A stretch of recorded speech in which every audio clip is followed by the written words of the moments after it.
How to set up Outlook signature. Start by opening Outlook on your computer and clicking File in the top left corner.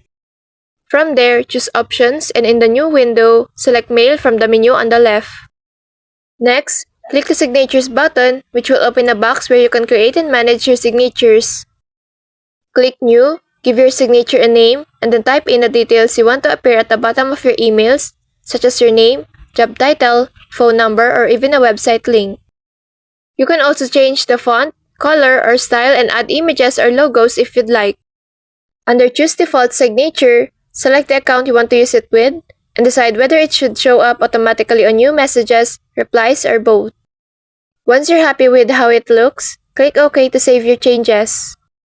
From now on, Outlook will automatically add your signature to your emails, saving you time and keeping your messages looking professional. So that's all for this video. I hope this helps. Thank you.